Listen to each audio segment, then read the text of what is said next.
कृष्ण हरे हरे हरे राम राम राम हरे हरे हरे कृष्ण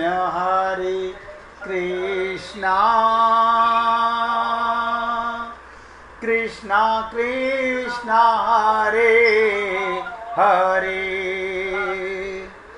हरे राम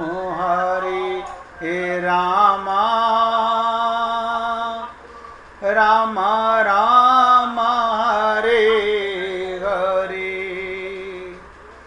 हरे कृष्ण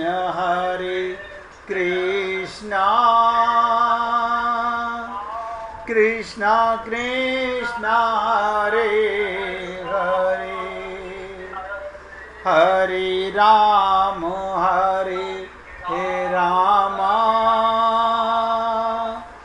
राम राम हरे हरे।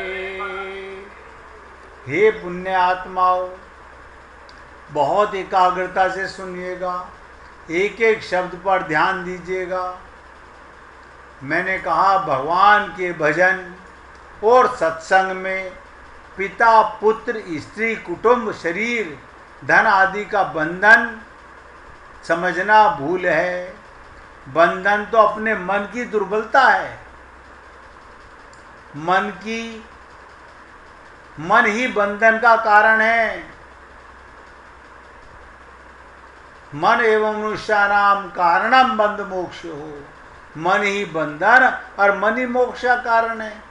यदि वैराग्य हो, ध्यान से सुनो, एक एक शब्द ध्यान देना। यदि वैराग्य हो तो घर में रहने से भी कोई हानि नहीं होती, सबके साथ रहने से भी कोई हानि नहीं होती, और वैराग्य ना होने पर घर छोड़ देने से भी कोई लाभ नहीं होता। अगर मन में भगवान से गुरु से प्यार नहीं है, अरे कहीं भी रखो, संसार तो जेल खाना है, संसार को छोड़ के कहाँ जाओगे। तो वैराग्य हो तो घर में रहने से कोई हानि नहीं, और वैराग्य ना होने पर घर छोड़ देने से भी कोई लाभ नहीं।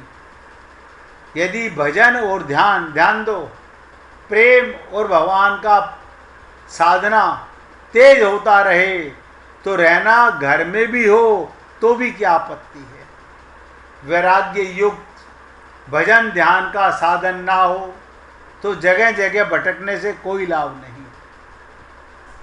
वैराग्य युक्त आप हम लोग पूजा तो करते हैं संसार में अपनापन बनाए रखने के लिए,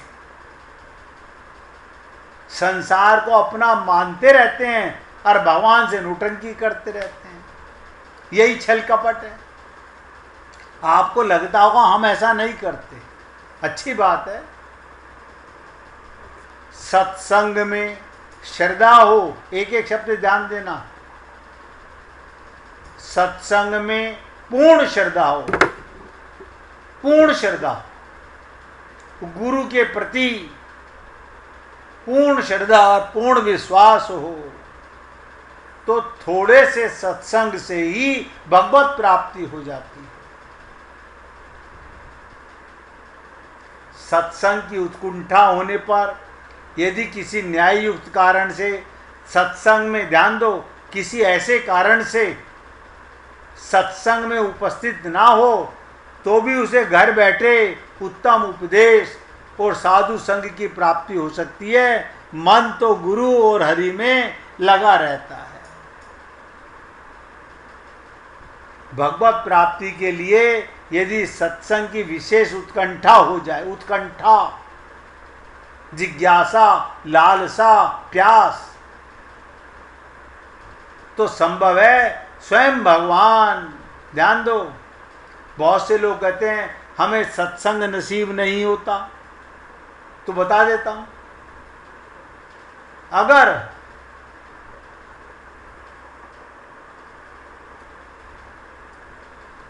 मन में भगवत प्राप्ति की, सत्संग की उत्कंठा जाग जाए तो स्वयं भगवान साधु के वेश में, गुरु के रूप में उसके समीप आ जाएं। अतः भजन, ध्यान और सत्संग की विशेष उत्कंठा रखनी चाहिए। भजन, ध्यान और सत्संग के प्रताप से क्या होता है? मल, विक्षेप और आवरण के क्षीण होने पर साधक का भगवान में प्रेम हो जाता है। मन मल सहित नहीं, निर्मल हो जाता है। संसार में रहता है, अपने को शरीर मानकर नहीं, आत्मा मानकर रहता है। और उसके बाद संसार से वैराग्य उत्पन्न होता है। ऐसी अवस्था हो जाने पर उसे संसार का कोई भी काम भारी नहीं प्रतीत होता और ना किसी कार्य के ना करने में उसे झंझट मालूम पड़ता है। उसके द्वारा निष्काम भाव से सारे काम खेल की तरह हुआ करते हैं। ऐसा पुरुष वन में रहे या घर में रहे, उसके लिए दोनों समान हैं। तो आप सब पुण्य आत्मा पूरी एकाग्रता के साथ आगे सुने कि क्या कह रहे हैं विभीषण जी। जिस संसार की अनुकूलता में हर्ष की अनुभूति होती थी, जहाँ लंका में खुशी महसूस होती थी, वो तो विषय व्यक्ति है। परंतु जिसे संसार की प्रतिकूलता में भी भगवान की अनुकूलता साक्षात हो, घर में रहते हुए भी भगवान और गुरु अपने लगते हों, वो साधक है। वो प्रतिकूलता में भी हर्षित होता है, प्रसन्न हो जाता है और वही हर्ष की सार्थकता का सदुपयोग कर पाता है। भगवान राम को राज्य छोड़कर वन जाने की आज्ञा दी गई, ध्यान दो, सुनकर वो प्रसन्न हो गए। वन में संतों का संग मिलेगा, सत्संग मिलेगा। विभीषण को प्रसन्नता हो रही है, भगवान मिलेंगे। दृष्टि बदल जाती है, मूल्य बदल जाता है। क्या मतलब? संत और भगवान की प्राप्ति का अर्थ क्या? एक एक शब्द ध्यान देना। संत की प्राप्ति और भगवान की प्राप्ति का अर्थ क्या समझे हम? आपसे पूछा जाए कि आपके जीवन में संत के आगमन से आपको क्या मिला, भगवत प्राप्ति हो जाने से क्या अर्थ है?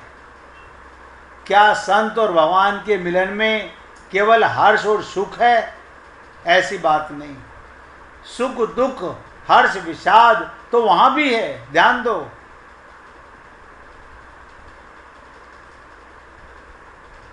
राम तो दशरथ जी को भी मिले हुए हैं, कैकेयी को भी मिले हुए हैं, लेकिन उनके मन में तो हर्ष, विषाद है। संत और भगवान की प्राप्ति का अर्थ क्या? क्या संत और भगवान के मिलन में केवल हर्ष और सुख है? ऐसी बात नहीं। सुख, दुख, हर्ष, विषाद तो वहां भी है, परंतु एक अंतर है। तुलसीदास जी कहते हैं, संत और असंत एक ही जैसे हैं, सुख दोनों देते हैं। क्या मतलब? अब आप बताओ। आप लोग सोचेंगे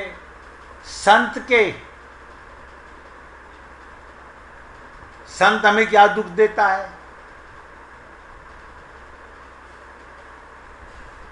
भगवान हमें क्या दुख देते हैं? और वो कह रहे हैं संत और असंत। बहुत ध्यान से समझिएगा, बहुत गहरी बात है। रामचरितमानस में आई गहराई से समझोगे तो समझ आएगा। बिछुरत एक प्राण हरि लेहि, बिछुरत एक प्राण हरि लेहि, और मिलत एक दुख दारुण दिग देहि। संत से जब मिलन होता है, एक एक शब्द पे ध्यान देना, जब संत से मिलन होता है तो क्या होता है? बड़ी प्रसन्नता होती है। सोचिएगा, संत के मिलन में प्रसन्नता होती है। बहुत ध्यान से समझिएगा, बहुत गहरी बात है। मैंने कहा बिछुरत एक प्राण हर लेई, और मिलत एक दुख दारुण दे देही। मैं अपना पूरा प्रयत्न करूंगा आपके साथ खुल के चर्चा करने में, कि आप लोगों को आज इस एक छोटी सी चौपाई का इतना गहरा भाव समझ आ जाए कि बस जीवन भर आपको राम नाम की लौ लग जाए। मैंने कहा बिछुरत एक प्राण हर लेही, और मिलत एक सुख दारुण दुख देही। संत से जब मिलन होता है, जिसे कहते हैं ना, जब संत मिलन हो जाए तब इतना समझ लेना, अब हरि से मिलन होगा। संत से जब मिलन होता है तो बड़ी प्रसन्नता होती है, परंतु जैसे ही असंत से, ध्यान दो, असंत से मिलने पर अत्यंत दुख होता है। असंत क्या? दोनों बात समझिएगा। असंत से मिलने पर अत्यंत दुख होता है, जैसे ही संत से बिछो अत्यंत दुख देता है। इसी प्रकार भगवान को पाने में परम सुख है, परंतु पाने के बाद किसी कारण से यदि थोड़ी दूरी उत्पन्न हो जाए, वियोग हो जाए, तो भक्त को असहाय पीड़ा होती है। परंतु ये सुख और दुख दोनों सार्थक हैं। संसार में आज हमारे को बेटा मिला, पोता मिला, आज हमारी शादी हुई, हमें पति मिला, हमें पत्नी मिली। कल जब ये बिछड़ेंगे तो दुख देकर जाएंगे। एक एक शब्द ध्यान देना। मैंने आपसे कहा, आपको पूरा प्रयत्न करूंगा बताने का। जिसके मिलने में खुशी, उसके बिछोड़ने में दुख, और संत के मिलने में भी सुख और संत के बिछोड़ने में भी सुख। क्या मतलब? जब संत से हमारा मिलन नहीं होता तो संत की याद बनी रहती है, वो हमें सुख देती है, उसकी बातें हमें याद आती हैं। संत परमात्मा से मिला देता है। यानी मिलने में भी और बिछुड़ने में भी आपका परम पद हो गया, आत्म की कल्याण हो गया। लेकिन संसार का मिलना भी और संसार का बिछुड़ना भी सुख देता है, अब बिछुड़ने में दुख देता है। अब आप और हम कहीं जाएं, बड़ा अच्छा लगा, एक सप्ताह वहाँ रह के आए, उसने हमारी ये इज्जत की, उसने हमारे को ये बना के खिलाया, आज हमें यहाँ घुमा में ले गए। हाँ बाबा, हमें पता है। वो भी सोचते रहते हैं कि कब ये जाएं, हम चैन से सो पाएं। आप और हम लोग दिखावे में प्रसन्न होते रहते हैं, हमें संसार का पता नहीं। इसलिए कहा कि बिछुरत एक प्राण हर लेही, और मिलत एक दुख दारुण दुख देही। अभी हमें ये भाव नहीं आ सकता, क्योंकि अभी हम सब माया में लिप्त हैं। अभी आप और हम लोग यहाँ तक, अब ध्यान दीजिएगा, संसार में दो प्रकार के पेड़ पौधे होते हैं। अपना फल स्वयं दे देते हैं अपने आप। आलू है, नहीं आम है, अमरूद है, केला अपने आप दे देते हैं। और दूसरे हैं अपना फल छिपा कर देते हैं। आप कहेंगे छिपा के कौन देता है? जैसे आलू खोद के निकालना पड़ता है, अदरक खोद के निकालनी पड़ती है, प्याज नीचे से उखाड़नी पड़ती है। तो आपने देखा होगा मूली गाजर भी ऊपर पत्ते होते, नीचे से उखेड़नी पड़ती है।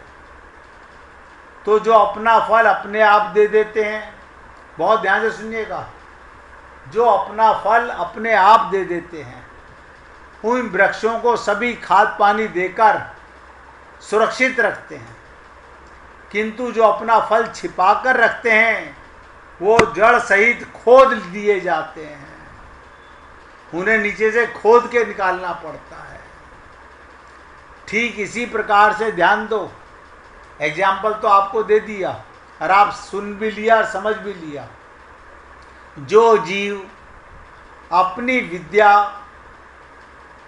ज्ञान, धन, शक्ति स्वयं ही समाज सेवा में, समाज के उत्थान में लगा देते हैं, उनका सभी ध्यान रखते हैं, मान सम्मान देते हैं, वही दूसरी ओर जो अपने ज्ञान का, अपनी विद्या का, अपने धन का, अपनी शक्ति का स्वार्थवश छिपा कर रखते हैं, वो कौन होते हैं? अंधा बाटे रेवड़ी, फिर अपने को दे। किसी की सहायता से मुख मोड़ लेते हैं, वो जड़ सहित खोद दिए जाते हैं, अर्थात समय रहते हुए भुला दिए जाते हैं। अब आप सोचिएगा, आप और हम लोगों को, अगर आपके और हमारे परिवार में, बता देता हूं, समझ में आ जाएगा। आप बहुत बुद्धिमान हैं और बहुत आसानी से समझ लेंगे। आपके और हमारे परिवार में ऐसा कोई संत महात्मा हुआ हो जिसको कभी हमने देखा ना हो, बस केवल सुना सुना हो, वो फल की तरह है। यानी हमेशा याद रहते हैं हम किसके वंशज हैं। हमारे वंश में कोई एक ऐसा ऋषि हुआ था, कोई ऐसा संत महात्मा हुआ था, और ये जो आप और हम लोग 1, 2, 4 पीढ़ी की याद रखते हैं, उसके बाद भूल जाते हैं। आप सोचिएगा, आज हमारे को अपने परदादा के परदादा का नाम नहीं मालूम। तो संसार की रीति यही है, कल आप भी ऐसे ही भुला दिए जाओगे। आज आप और हम सब लोग उन ऋषि की संतान हैं, वो ऋषि आज भी नहीं है, आज भी उनकी चर्चा होती है, हम उनके वंशज कहलाते हैं। लेकिन 1, 2, 4 पीढ़ी की याद रख लेना, ये कोई कमाल की बात नहीं, जिसे भुलाया ना जा सके। राम कब हुए थे आपको नहीं पता, आप नहीं थे, आपके पिताजी नहीं थे, आपके दादाजी नहीं थे, आपके परदादा नहीं थे, लेकिन आज भी राम की चर्चा है। बड़े बड़े ऋषि मुनि संत महात्मा, शंकराचार्य जी हमारे सामने पैदा नहीं हुए थे, लेकिन आज भी उनकी चर्चा है। रामानुज स्वामी जी हमारे सामने पैदा नहीं हुए थे, लेकिन आज उनकी चर्चा है। आप बताइए, हमारे वंशज हैं क्या वो? हमारे दादा परदादा हैं क्या? ना। तो इनकी चर्चा क्यों है? इसीलिए मैंने आपको बताया ये फल देने वाले हैं और एक खोद के निकालने वाले हैं। इसलिए पुण्य आत्माओं, मैं तो केवल आपको अपने शब्दों से बताने का प्रयत्न करता हूँ। कल बाई जी भी भजन सुनाना चाहती थी और राजकुमार जी भी भजन सुनाना चाहते थे। आज आप दोनों में से जो सरलता से सुना सके वो अपना वीडियो खोल ले भाई।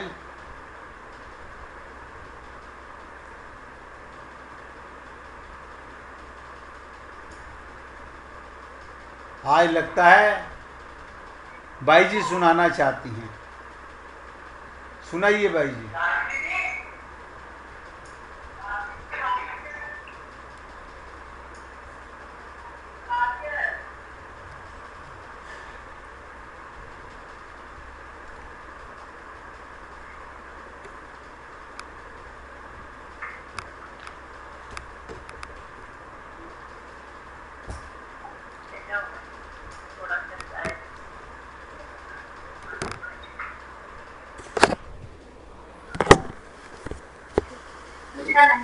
जैसा बना आज मोह श्याम लाए दे, सखी आज मोह श्याम लाए दे, श्याम तो लाए दे, घन श्याम तो लाए दे, सखी आज मोह श्याम लाए दे। मोर मुकुट मकरा कृष्ण कुंडल कान धरे, मोर मुकुट धरे, मकरा कृष्ण कुंडल कान धरे, मंद मंद हसत हसत मधुर मधुर गाए सखी आज मोर श्याम को लाए आज मोह श्याम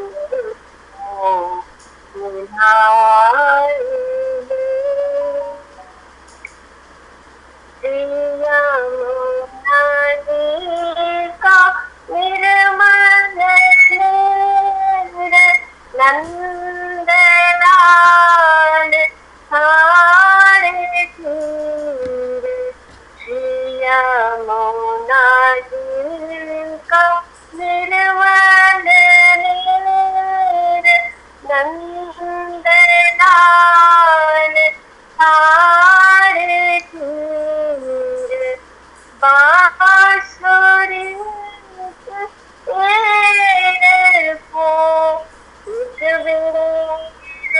तो सुनाए दे, बांसुरी तेरे को तो सुनाए दे, सखी आज मोह श्याम को लाए दे, सखी आज मोह श्याम को लाए दे। गोपियों के नाथ यशोदा के लाल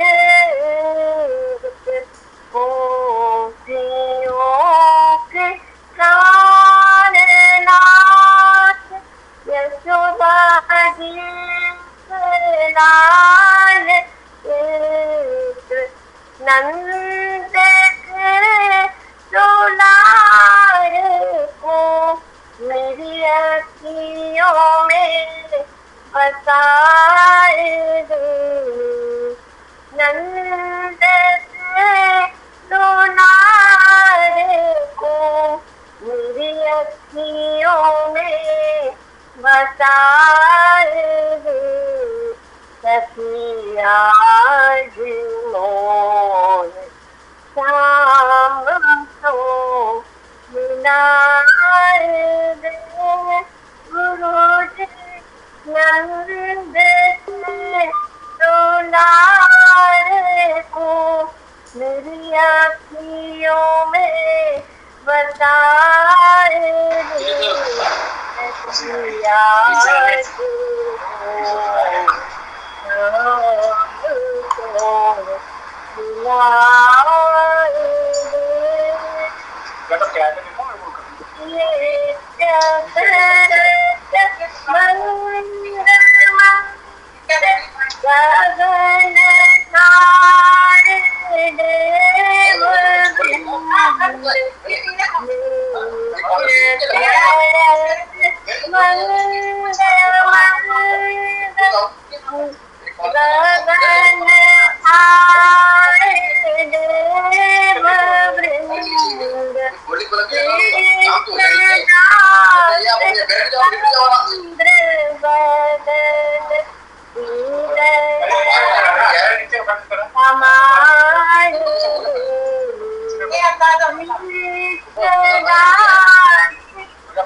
राजकुमार जी अपनी आवाज बंद कर लो।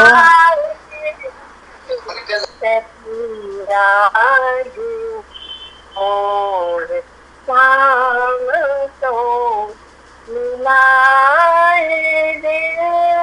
सखी आज मोर शाम तो मिलाए दे। बोलिए वृंदावन बिहारी लाल की जय जय श्री राधे। जय जय श्री राधे। बोलिए लाल जी का मंगल हो। सभी भक्तों का मंगल हो। सबको राधे राधे भैया। मंगल हो। सबको राधे राधे जी। राधे राधे राधे राधे राधे राधे जी। राधे राधे।